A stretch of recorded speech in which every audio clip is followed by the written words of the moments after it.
जो शख्स रोजे की हालत में अपनी बीवी के साथ हम बिस्तरी कर लेता है तो ये रोजा दोनों का बेकार हो जाता है, मर्द का भी बेकार, औरत का भी बेकार, दोनों का रोजा, ये रोजा खत्म हो गया। अब सजा, ये रोजा तो बाद में रखना ही पड़ेगा। ये रोजा जो इस कंडीशन में तुम मिले हो रोजे की हालत में अपनी बीवी से, ये दोनों का रोजा खराब, मर्द का भी औरत का भी। अब सजा सुनिए, सजा क्या है। अब सजा सिर्फ मर्द को मिलेगी या सजा औरत को भी मिलेगी? इस सिलसिले में सही मसला यह है कि अगर रोजे की हालत में उसने अपनी बीवी से अगर हम बिस्तरी की है और बीवी भी राजी थी, बीवी भी एग्री थी कि अच्छा आओ ठीक है, मुआशरे की इस्लाह की, क्या बुराइयां नहीं थी? कौन सी ऐसी बुराई थी जो मुहम्मदुर रसूलुल्लाह के आने से पहले अरब के अंदर मौजूद नहीं थी? कुरान कहता है वल्लज़ी बाअथ फिल उम्मीयीना रसूलन मिनहुम यतलू अलैहिम आयातिही, हमने उम्मियों के अंदर एक उम्मी रसूल उन्हीं में से भेजा, अनपढ़ों के अंदर एक रसूल उन्हीं में से हमने उनके अंदर मबऊस फरमाया। यतलू अलैहिम आयातिही, वो अल्लाह की आयतों की तिलावत करता है, कुरान की तिलावत करता है। व युज़क्कीहिम, और मुआशरे को पाको साफ करता है, तज़किया नफ्स। इसलिए अगर कोई ऐसी बात हमारे सामने आ जाए जो हमारे मुआशरे में पाई जाती है और जर्जी साहब अगर उसको बयान कर रहे हो और वो हमारे अंदर पाई जाती हो तो उसको बुरा नहीं मानना चाहिए कि साहब ये हमारे खिलाफ बोल रहे हैं, ये हमारे समाज में ये सब हो रहा है तो उसी की तरफ निशानदेही कर रहे हैं। ये तो अल्लाह ताला ने नबी की शान बताई है कि मुआशरे को पाको साफ, समाज में जो बुराइयां हैं वो पाको साफ करते हैं आप, तज़किये नफ्स करते हैं। अरब के अंदर कैसी बुराइयां थी, एक एक पर अगर आप नजर डालेंगे तो आप दंग रह जाएंगे कि अल्लाह के नबी ने उन बुराइयों को कैसे खत्म किया। भागवत पुराण का एक मंत्र है, उस मंत्र में भी यही बताया गया है कि अंधेरा इतना होगा, लेकिन उस अंधेरे को मिटाने वाले मुहम्मदुर रसूलुल्लाह होंगे नाम के साथ। अज्ञान हेतु किरत मोह मदांधिकारम नाशम विधायम हितदोदयते विवेका। मंत्र पढ़ूंगा नहीं, बस एक पढ़ दिया हूं, वरना टीवी चैनल पर देखिए तो आज भी बोल रहा है, बोल रहा नहीं बोल रही है, वो उस हड्डी का हक अदा कर रही है जो उसके सामने डाली गई है। और बंगाल का चुनाव जब तक हो नहीं जाएगा ऐसे कुत्ते और कुतियां भी बहुत भौंकेंगे, पुरानी तकरीरें मेरी ढूंढ ढूंढ कर लाएंगे। वो चाह रहे हैं कि किसी तरीके से बंगाल से ममता हट जाए और फिर वहां हमारे मालिक की हमारी गवर्नमेंट आ जाए। ये बेचारे वो एंकर और एंकरनियां यह हक अदा कर रहे हैं, उस हड्डी का हक अदा कर रहे हैं जो हड्डी उनके सामने डाली गई।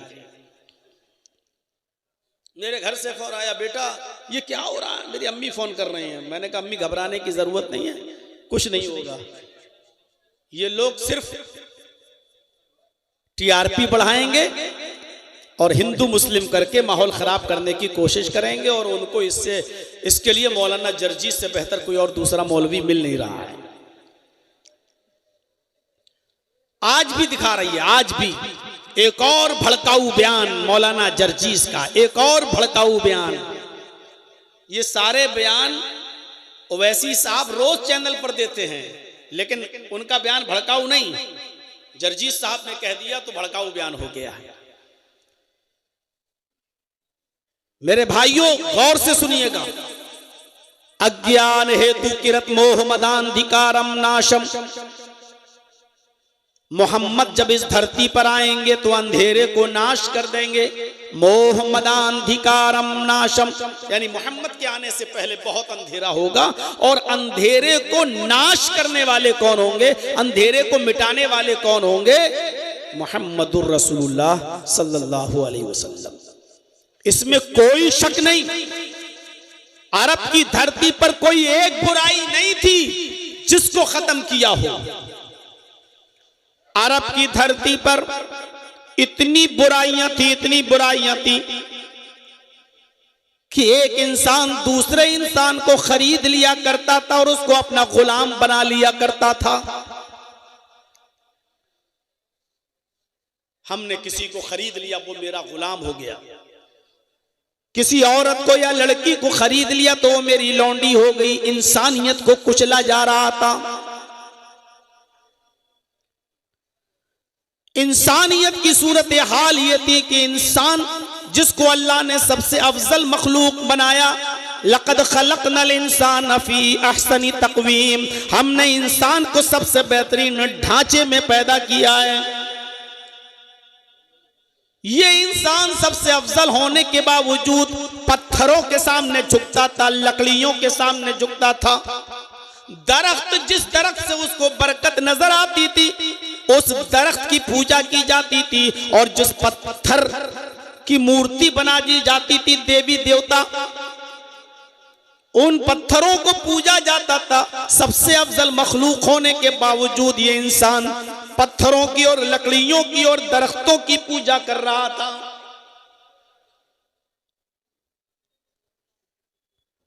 हालत ये थी कि शराब इतनी पी जाती थी कि जब उनके घर में कोई बच्चा पैदा होता तो उस बच्चे को मां का दूध या शहद नहीं पिलाया जाता, सबसे पहले उसके हलक में शराब के कतरे डाले जाते थे। और शराब के नशे में इतना धुत हो जाता था कि शराब पीकर वो भूल जाता था कि मेरी बीवी कौन है और मेरी बेटी कौन है। कभी कभी बीवी को छोड़कर वो बेटी ही का हाथ पकड़ लिया करता था। फख्र मबाहात का यह हाल था कि लोग कहते थे कि मैं तुमसे ऊंचा, वो कहता था कि मैं तुमसे ऊंचा, मैं तुमसे अफजल, वो कहता था कि मैं तुमसे अफजल, मेरी कौम सबसे ऊंची, वो कहता था कि मेरी कौम सबसे ऊंची। जुए में लोग रकम हार जाते थे तो मकान लगा देते थे, और मकान हार जाते थे तो बीवी लगा देते थे, और बीवी भी जुए में हार जाते थे तो जवान बेटी जुए में लगा दिया करते थे। औरतों की सूरत हाल ये थी कि उनको कपड़े पहनकर खाने काबा का तवाफ करने की इजाजत नहीं थी। बिल्कुल बरहना और नंगी होकर वो खाने काबा का तवाफ किया करती थी। कपड़े का एक तार भी उनके जिस्म पर नहीं होता था।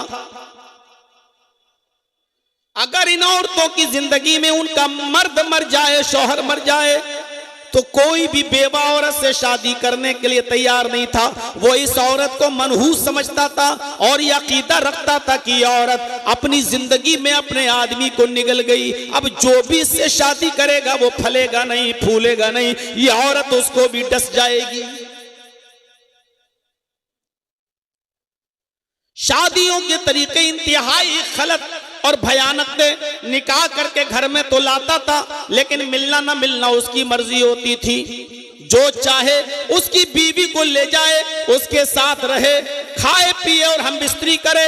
अगर उससे बच्चा ठहर जाए तो ये चाहे तो उसको बुला ले और चाहे तो ना बुलाए। ये शादी के बाद भी बीवी की ये कंडीशन थी।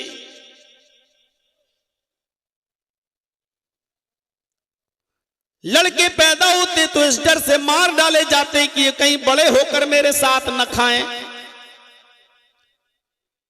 और लड़कियां पैदा होती तो पैदा होने के बाद ही उनको जिंदा दफन कर दिया जाता, जिंदा दरगोर कर दिया जाता। उन बच्चियों को इस दुनिया में जिंदा रहने का अधिकार न था।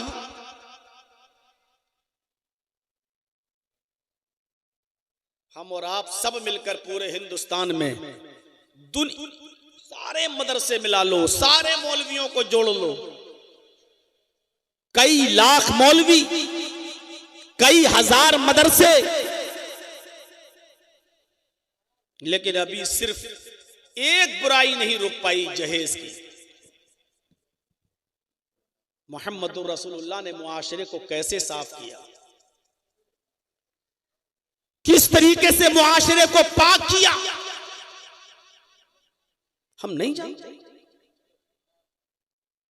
शराब धीरे धीरे हराम हुई, क्योंकि इतने रसिया थे शराब के कि अल्लाह के नबी सल्लल्लाहु अलैहि वसल्लम को हजरत उमर जैसे सहाबी ये कह रहे हैं, अरे अल्लाह के नबी शराब हराम करार दे दीजिए, शराब बहुत नुकसान पहुंचा रही है समाज में। लेकिन अल्लाह के नबी सल्लल्लाहु अलैहि वसल्लम हजरत उमर फारूक की बात भी नहीं मान रहे हैं। कह रहे हैं नहीं उमर, अगर शराब हराम कर देंगे तो ये लोग शराब इतनी आसानी से नहीं छोड़ पाएंगे। पैदा होते ही बच्चे के मुंह में शराब डाली जाती हो, इतनी शराब पीने वाली कौम ये शराब कैसे छोड़ देगी। हजरत उमर फारूक ने कई मर्तबा कहा अल्लाह के रसूल शराब हराम करार दे दीजिए, लेकिन अल्लाह के नबी कहते हैं कि नहीं। सोचिए कितना मुश्किल था शराब को हराम करार देना।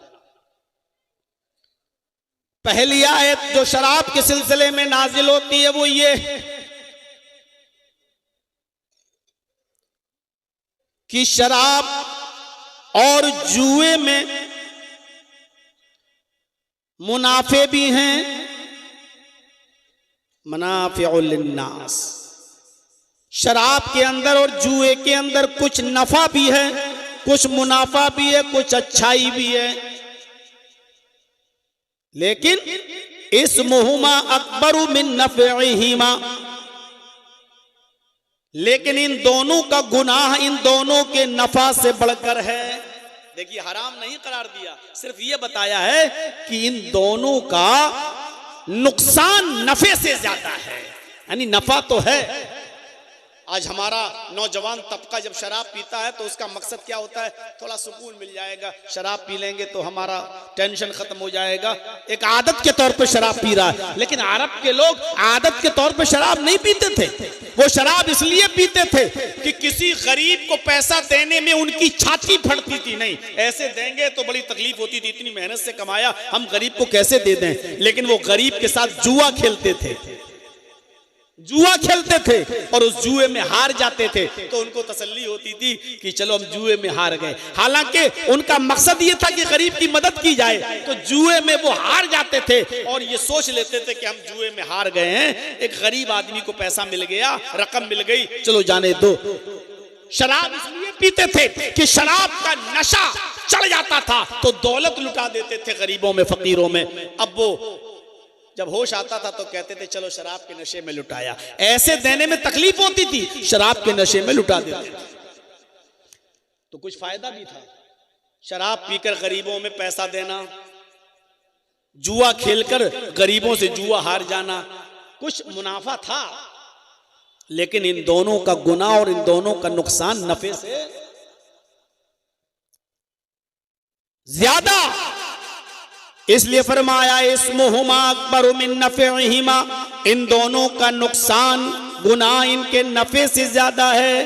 अब बहुत से लोगों ने शराब छोड़ दी, लेकिन सब लोगों ने नहीं, अरे इसका नुकसान ज्यादा है, नफा कम है, हम इस्तेमाल नहीं करेंगे। अब देखिए दूसरी हालत क्या हुई,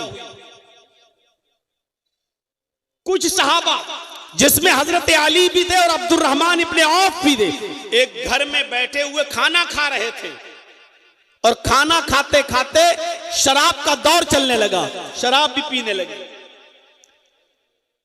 सहाबा किराम ने शराब भी पी, जिसमें हजरत अली भी शामिल हैं, अब्दुर्रहमान इब्ने औफ भी शामिल हैं। एक अंसारी की दावत पर ये तमाम लोग शरीक हुए, खाना खाया और शराब का दौर चला, सबने शराब पी। अभी शराब हराम नहीं हुई थी इसलिए पी ली। शराब पीने के बाद नशा आ गया और नशा जब आया तो नमाज का वक्त भी हो गया। अब मगरिब की नमाज पढ़ने लगे ये लोग। शराब के नशे में है और मगरिब का वक्त हो गया। जब मगरिब की नमाज पढ़ने लगे तो एक सहाबी नमाज पढ़ा रहे हैं मगरिब की, और उस सहाबी ने नमाज पढ़ाते पढ़ाते गैरिल मग़ज़ूबि अलैहिम वलद्दाल्लीन यहां तक तो बिल्कुल सही पढ़ा। उसके बाद सूरह काफिरून की तिलावत करने लगे। क़ुल या अय्युहल काफिरून ला अअबुदु मा तअबुदून। लेकिन शराब के नशे में वो सहाबी क्या पढ़ गए? क़ुल या अय्युहल काफिरून नहनु नअबुदु मा तअबुदून, वो ये पढ़ गए। आए काफिरो है क्या? ला अअबुदु मा तअबुदून, मैं उनकी इबादत नहीं करता जिनकी इबादत तुम करते हो। लेकिन पढ़ क्या गए? नहनु नअबुदु मा तअबुदून, हम भी उनकी इबादत करते हैं जिनकी इबादत तुम करते हो। पूरा माना ही बदल गया। जब नमाज की हालत में कुरान गलत पढ़ा जाने लगा तब अल्लाह ताला ने यह आयत नाजिल फरमाई, या अय्युहल्लज़ीना आमनू ला तक़रबुस्सलाह व अंतुम सुकारा। ईमानो वालो, तुम नमाज के करीब न जाओ जब तुम नशे में हुआ करो। तब जब नशे में हुआ करो तब नमाज मत पढ़ा करो, यानी नमाज के करीब मत जाओ। और उस वक्त तक नमाज ना पढ़ो जब तक तुम होश में ना जाओ। तुम्हारे मुंह से क्या निकल रहा है उसको तुम समझने लगो कि हम जो बोल रहे हैं वो क्या है। जब तक ये समझने न लगो तब तक नमाज मत पढ़ने मत जाओ। जब ये आयत नाजिल हुई तो अब बहुत से और सहाबा ने शराब छोड़ दी, और इस आयत ने बहुत सी शराब छुड़वा दी। हालांकि हराम अब भी नहीं हुई, हराम अब भी नहीं हुई। सिर्फ ये कहा कि जब नशे में हो तो नमाज मत पढ़ो। अब सुबह 11 बजे कोई आदमी शराब नहीं पीता था। क्यों? शराब पिएंगे तो नशा आएगा, नशे में आ गए तो ज़ोहर का वक्त हो जाएगा, ज़ोहर का वक्त होगा तो जमात छूट जाएगी, छोड़ दिया। अब ज़ोहर के बाद शराब नहीं पीते थे, ज़ोहर के बाद शराब पिएंगे तो नशा आएगा, फिर असर का वक्त हो जाएगा, कहीं ऐसा ना हो कि असर की जमात छूट जाए। असर के बाद शराब नहीं पीते थे, मगरिब का वक्त आ गया और नशे में अगर हम हुए तो मगरिब की जमात छूट जाएगी। अब वो या तो ईशा के बाद शराब पीते थे या फजर के बाद शराब पीते थे। बहुत से लोगों की शराब इस कंडीशन में छूट गई। मदीने के अंदर अंसारी और मुहाजिरीन आपस में लड़ गए। शराब पीने के बाद मुहाजिरीन और अंसार लड़ गए। मुहाजिरीन ने शराब पी, अंसारियों ने भी शराब पी। मुहाजिरीन कहने लगे हम तुझसे अच्छे हैं, हमारे नबी हमारे कौमे कुरैश में आए हैं, हम कुरैशी लोग हैं, लिहाजा हम तुमसे अफजल हैं क्योंकि मोहम्मद रसूलुल्लाह हमारे खानदान में पैदा हुए। और अंसारी शराब के नशे में कहने लगे लो ये हमसे अच्छे हैं, भूखे आए थे मक्के से, नंगे आए थे मक्के से, हैं? हमने रहने के लिए घर दिया, हमने यहां अपनी लड़कियों की शादी इनके साथ की, हमने अपने कारोबार में इनको शरीक किया। ये भूखे और नंगे आने वाले हमसे अच्छे? अरे हम तुमसे अच्छे हैं, हमने तुम भूखों को खाना खिलाया, तुम्हें रहने के लिए घर दिया। ये झगड़ा इतना बड़ा शराब के नशे में कि अंसारियों ने भी तलवारें निकाल ली और मुहाजिरीन ने भी तलवारें निकाल ली। दोनों एक दूसरे को मारने के दर पे आ गए, एक दूसरे को कत्ल करने के दर पे आ गए शराब के नशे में। जब ये कंडीशन देखी तब शराब की हुर्मत का ऐलान होता है। इन्नमल खम्रु वल मैसिरु वल अंसाबु वल अज़लामु रिज्सुम मिन अमलि शैतान फज्तनिबूहु लअल्लकुम तुफ्लिहून। ऐ मुसलमानों, आज के बाद अब इस कंडीशन में ये हालत कि शराब पीकर तुम एक दूसरे की गर्दनें मारने लगे हो, एक दूसरे से अफजल करार देने लगे हो, जबकि हम इन तमाम खुराफातों को खत्म करने आए थे। कोई बड़ा नहीं, कोई छोटा नहीं, सब बराबर हैं, सबका बराबर का हक है। मैं ये तालीम लेकर आया था लेकिन तुमने तो इस तालीम ही की धज्जियां उड़ा दी। अब शराब, जुआ और बुतों के नाम पर चलने वाले चढ़ावे और 500 के थाल के तीर रिज्सुम मिन अमल अमल शैतान, ये सब शैतान की गंदगी हैं, हराम है ये सब तुम पर। फज्तनिबूहु, इज्तिनाब करो, इनसे बचो, लअल्लकुम तुफ्लिहून, ताकि तुम कामयाब हो जाओ। इतने मरहलों से गुजरने के बाद अल्लाह तबारक व तआला ने शराब को और जुए को हराम करार दिया है, मुआशरे से इस चीज का सफाया किया है। अब तो सुकून से बैठो मेरे भाई, अब तो सुकून से बैठो। 35 मिनट हो गए हैं मुझे बोलते हुए, तो मेरे साथियों गौर करो, इस तरह शराब हराम हुई। अरब के अंदर एक और रिवाज था जो मैंने अभी शुरू में बताया आपको, लोगों को खरीदा जाता था, उनको गुलाम बना लिया जाता था और फिर उनके ऊपर जुल्म किया जाता था, उनके ऊपर जरूरत से ज्यादा बोझ लादा जाता था, क्योंकि वो खरीद लिए गए। लड़कियों को लौंडी बना लिया जाता था। मोहम्मद रसूलुल्लाह सल्लल्लाहु अलैहि वसल्लम को फिक्र हुई कि इन लोगों की आजादी के लिए क्या कदम उठाया जाए, इन लोगों की आजादी के लिए क्या कदम उठाया जाए। तो आपने कुछ जराइम की सजा इतनी सख्त मुतय्यन फरमा दी कि उस सजा में रोजा रखने से भी बेहतर और मिस्कीनों को खाना खिलाने से भी बेहतर गुलाम को आजाद करना करार दिया। ये आजादी की मुहिम छिड़ गई। कोई शख्स अगर अपनी मां से, अपनी बीवी से कह दे, अंते अलैया कज़हरे उम्मी, तू मुझ पर मेरी मां की तरह हराम है, जा हट, आज के बाद तुझे छूऊंगा नहीं, बक, आज के बाद तुझे हाथ नहीं लगाऊंगा, तू मुझ पर मेरी मां की तरह हराम हो गई, अगर ये कह दे तो अब वो जब तक ये सजा नहीं भुगतेगा तब तक वो बीवी नहीं बना सकता अपनी बीवी को। अरब के अंदर ये दस्तूर था कि जब कोई शख्स अपनी बीवी से कह देता था कि तू मुझ पर मेरी मां की तरह हराम, तो मिल नहीं सकता था। अब वो मां की तरह खिदमत करना पड़ेगी उसकी। वो कहे पैर दबाओ तो दबाना पड़ेंगे, वो कहे मेरे कपड़े धुलो तो धुलना पड़ेंगे। अब उसकी खिदमत मां की तरह करना पड़ती।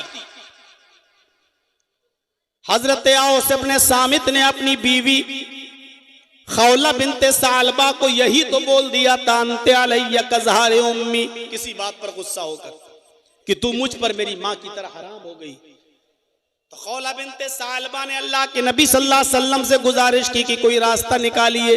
अल्लाह के नबी ने भी मना कर दिया, कोई रास्ता नहीं।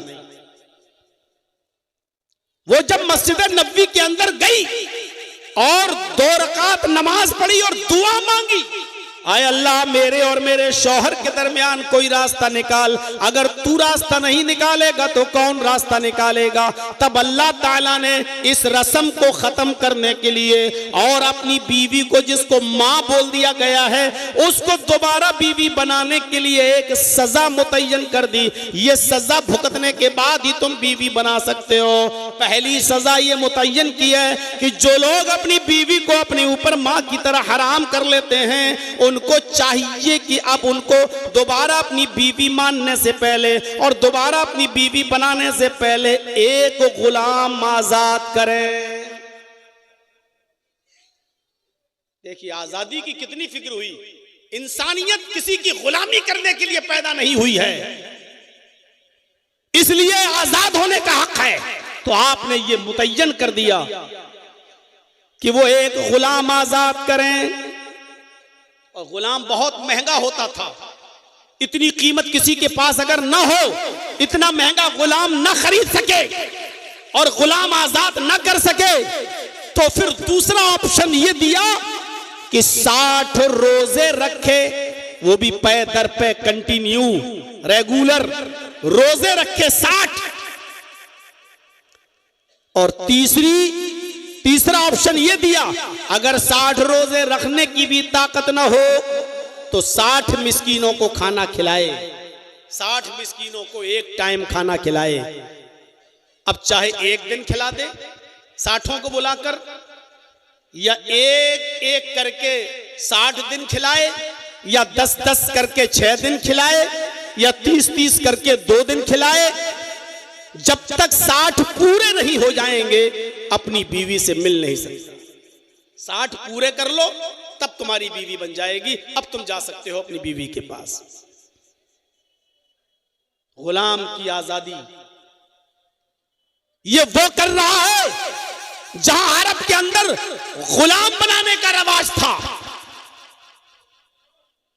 उन पर जुल्म करने का रवाज था। और इसी तरीके से एक जुर्म वो जो अभी अब्दुल गफ्फार साहब से पूछा गया था सल्फी से मसला कि रोजे की हालत में अगर कोई शख्स अपनी बीवी से हम बिस्तरी कर ले तो मैं तो हाशिम भाई से कह रहा था लगता है ये करना चाहता है, या हो सकता है कि कभी कर लिया हो। कई मर्तबा तो ये मसला मैं खुद बयान कर चुका हूं और अभी तक वही मसले पूछे जा रहे हैं।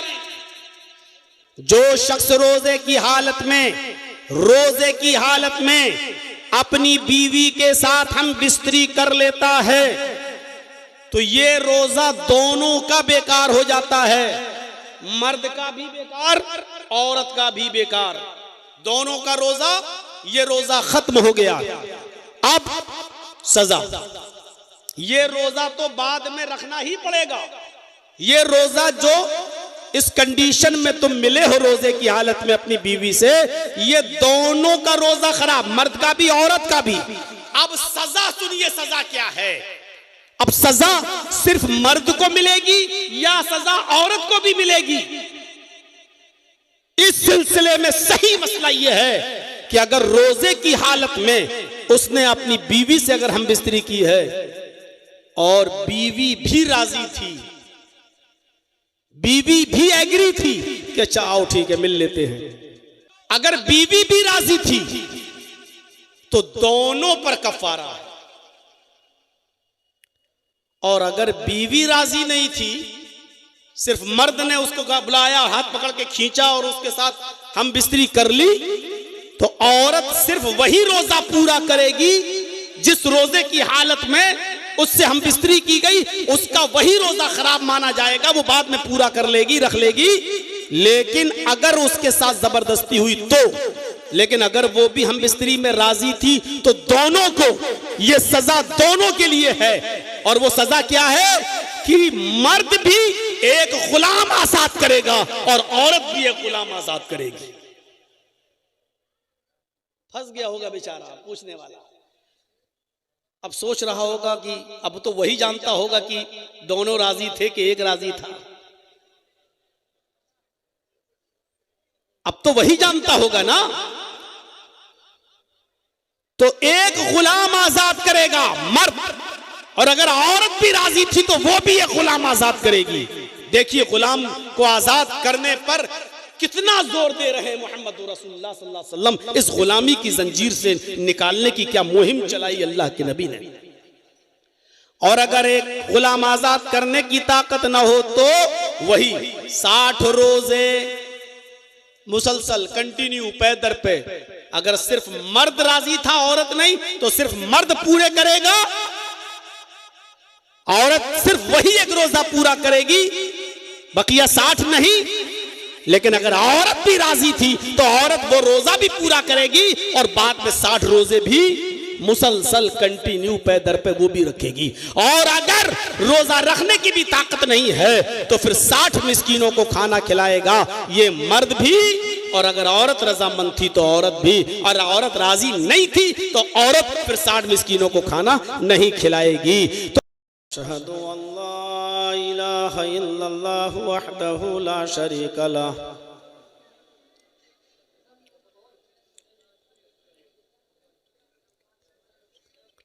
व अशहदु अन्ना मुहम्मदन अब्दुहु व रसूलुहु।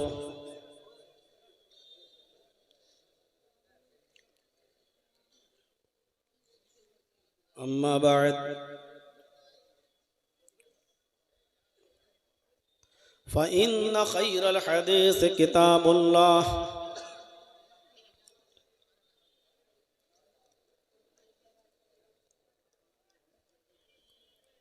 व खैरल हदी हदी मुहम्मदिन सल्लल्लाहु अलैहि वसल्लम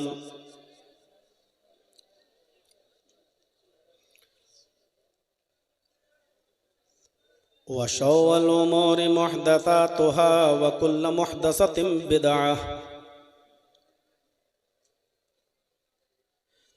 व कुल्लु बिदअतिन ज़लालह व कुल्लु ज़लालतिन फिन्नार।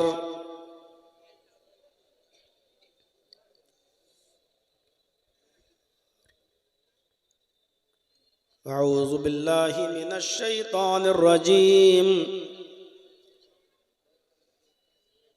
बिस्मिल्लाहिर रहमानिर रहीम।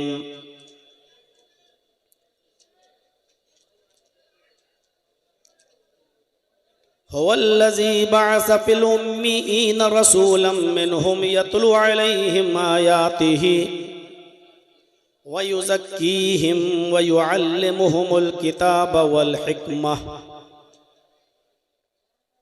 व इन कानू मिन क़ब्लु लफ़ी ज़लालिम मुबीन।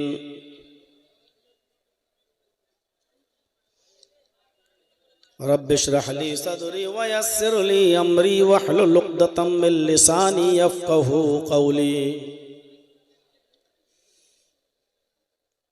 स्टेज पर बैठे हुए मुअज़्ज़ज़ व मुअक्कर उलमाए किराम,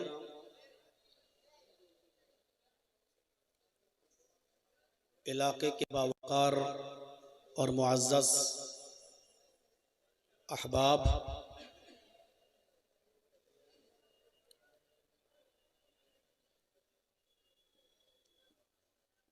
इस मदरसे के इस्लाहुल मोमिनीन बरहेट के अराकीन और मेंबरान और ज़िम्मेदारान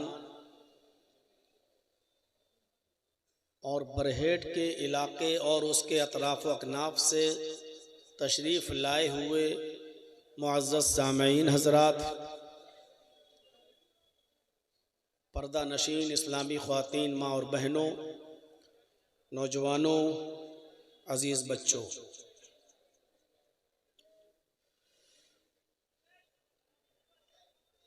रात का तकरीबन 2:45 बज चुका है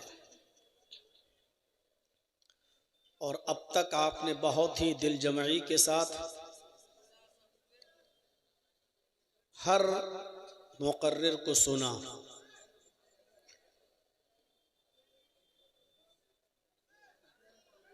इस जलसे की तारीख 1 साल पहले ले ली गई थी, लेकिन वो तारीख थी 10 और 11 फरवरी। फिर आप लोगों के यहाँ कुछ चेंजिंग हुई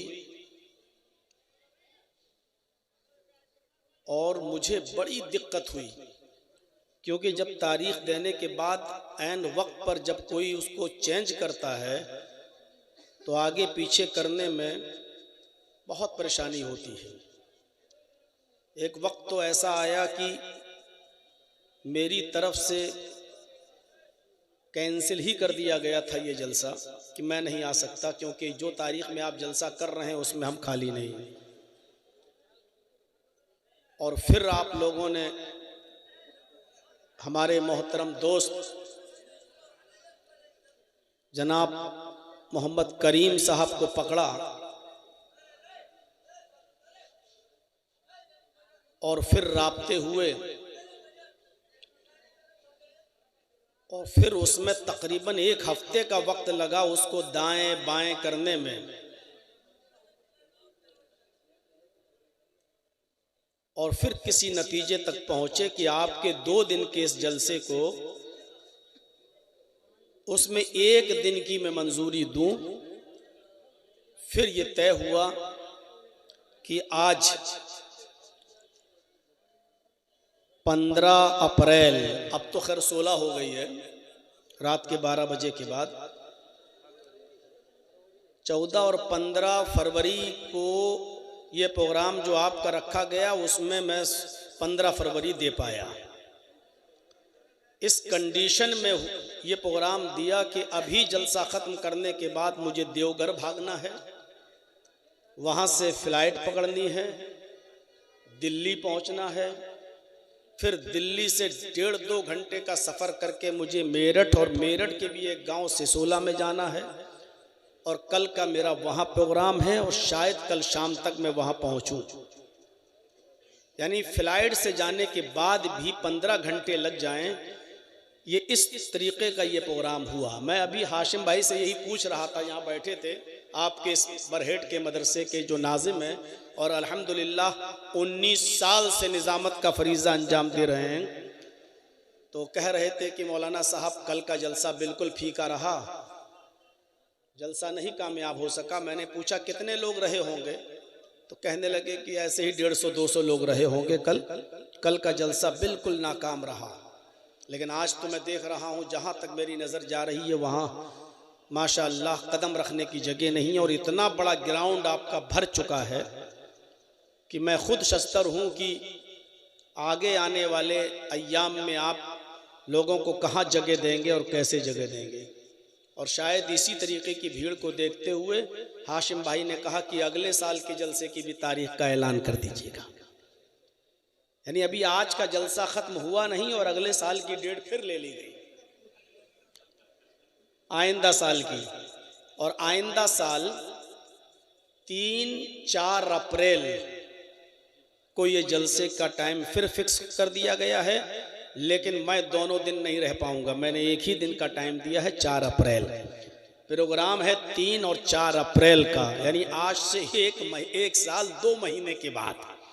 पता नहीं मैं भी जिंदा रहूं ना रहूं, कितने लोग कब्र में पहुंच जाएं और कितने लोगों की अल्लाहुम्मा ग़फ़िर लिहय्यिना व मय्यतिना पढ़ ली गई हो। बहरहाल आपके इस हौसले की मैं दाद देता हूं और इस इदारे के लिए दुआ करता हूं कि अल्लाह रब्बुल आलमीन इस इदारे को दिन दूनी और रात चौगनी तरक्की अता फरमाए, और इस इदारे से पढ़ने वाले बच्चों को दीन का सिपाही बनाए, और इस इदारे को किसी की नज़र न लगे, अल्लाह नज़र बद से बचाए। मुझे तो उम्मीद थी जो मुझे टाइम मिलेगा, लेकिन मुझे ये उम्मीद थी कि 1:30 या 2 बजे तक मिल जाएगा, लेकिन 2:45 बज जाएंगे, इसका इल्म खैर मुझे भी नहीं था। होता है, और मेरे लिए भी अच्छा ये हुआ कि प्रोग्राम ख़त्म करूँगा और फ़ौरन यहाँ से निकल के अब सोने का मौका नहीं मिलेगा, सीधे सफ़र देवघर का। जितनी देर आपके सामने मैं बैठूँ, आपसे गुजारिश है कि बहुत ही दिल जमाई के साथ सुने। कुछ अहम बातें हमारे और आपके सामने आएंगी। अल्लाह कहने वालों को और सुनने वालों को अमल की तौफीक अता फरमाए। मुझसे कबल अब्दुल गफ़्फ़ार सलफ़ी हफ़िज़हुल्लाह से आपने समाअत फरमाया, और उनसे भी पहले फजलुर रहमान साहब से समाअत फरमाया, और मैं जहाँ रुका हुआ हूँ, ठहरा हुआ हूँ, उम्मीद अली साहब के घर पे, अल्लाह उनकी मग़फ़िरत फरमाए जो इस वक्त दुनिया में नहीं हैं। तो वहाँ आवाज़ आ रही थी, पता नहीं कौन यहाँ निज़ामत के फरीज़े अंजाम दे रहा था कि कौन था, वो कह रहा था कि अब्दुल गफ़्फ़ार साहब भी यूपी के, फजलुर रहमान साहब भी यूपी के, मौलाना जर्जी साहब भी यूपी के। यूपी वालों का कब्ज़ा हो गया झारखंड पर, लेकिन आपको शायद ये नहीं मालूम हो, यूपी वालों का नहीं, इटावा वालों का कब्ज़ा हुआ है आपके झारखंड पर। फजलुर रहमान भी इटावा के और मैं भी इटावा का। खैर, इसमें कोई बड़ी बात नहीं है। अल्लाह रब्बुल आलमीन जिससे भी दीन का काम लेता है, ज़रूरत इस बात की है कि हम सुनने से ज़्यादा उस पर अमल करें, यही वक्त की ज़रूरत है। सच बताता हूँ, जितने आप यहाँ बैठे हैं, अल्लाह की कसम इससे ज़्यादा लोग बाहर दुकानों में हैं। मेरी गाड़ी किस पोजीशन और किस कंडीशन से यहाँ तक पहुँची वो मैं समझ रहा हूँ। जब मुझ जैसे आदमी को 100 कदम 200 कदम की दूरी पर आने में 15 से 20 मिनट लग जाएं, तो आप सोचिए कि आम लोगों को कितनी परेशानी होगी। आप जितने यहाँ मर्द बैठे हैं ना, उससे ज्यादा औरतें बुर्का पहन पहन के बाहर जलेबियां खरीद रही हैं, लिपस्टिक खरीद रही हैं, चूड़ियां खरीद रही हैं, मुझे शायद ऐसा लगता, मैंने आपके यहाँ ईद और बकरीद तो देखी नहीं है, लेकिन मुझे ऐसा लगता है कि ईद के दिन भी ऐसा चहल पहल नहीं होती होगी जैसे जलसे में आज मैं देख रहा हूं। मेरा दिल कह रहा अंदर से, मुझे मालूम नहीं है, शायद इतना चहल पहल ईद के दिन भी ना होती हो मर्दों की औरतों की जितनी आज के दिन में देख रहा हूं। अल्लाह रब्बुल आलमीन इन जलसों से इस्लाह का काम ले और हमारे इन भाइयों को जो बाजारों में और इन बहनों को जो बाजारों में घूम रहे और घूम रही हैं, अल्लाह रब्बुल आलमीन इनको भी पर्दे के साथ जलसे में आने की, पर्दे के साथ जलसा सुनने की और पर्दे के साथ अपने घर वापस जाने की तौफीक अता फरमाए और पर्दे को अपनी जिंदगी में नाफिज फरमाने की भी तौफीक अता फरमाए। नबी अकरम सल्लल्लाहु अलैहि वसल्लम इस दुनिया में आए तो आप की पहली नजर मुआशरे ही पर थी, समाज पर ही थी। समाज क्या हुआ यार? अभी तक तो आप कभी हल्ला नहीं कर रहे थे, मैं आया हूं तो शोर करना शुरू कर दिया।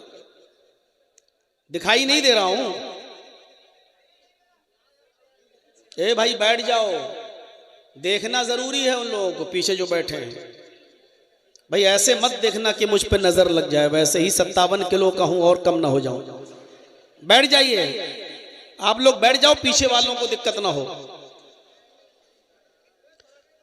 अब भाई इतनी देर से बैठे हैं और आप खड़े हो जाएंगे उनके सामने तो गुस्सा तो उनका जायज है ना। आप तो आ गए छिछोरापन करके, फील्ड देख के, हमको नहीं मालूम है कि आपके मैदान में क्या क्या हो रहा है। अभी भी चले जाइए, कितने बुरके वालियां गोदियों में लेटी हुई हैं दूसरों के, इस रात में भी सब मालूम है। अब ये लोग शुरू से बैठे हैं तो आप उनको बीच में खड़े होकर डिस्टर्ब करेंगे? बैठ जाइए भाई। 25-26 सालों से जलसा कर रहा हूं, बिहार में तो पकड़े जाते हैं हर जलसे में लड़के और लड़कियां, बिठा लिया जाता है, सुबह पंचायती होती है, क्या किया जाए, ये सब देखा हुआ हूं अपनी आंखों से। जलसे दीन की इस्लाह के लिए होते हैं। बेचारे 19 साल से नाज़िम में, पूछिए कितनी मेहनत की होगी इन लोग इस इदारे को यहां तक पहुंचाने में, इतनी तरक्की करने में। इस जलसे को कामयाब कीजिए मेरे भाइयों।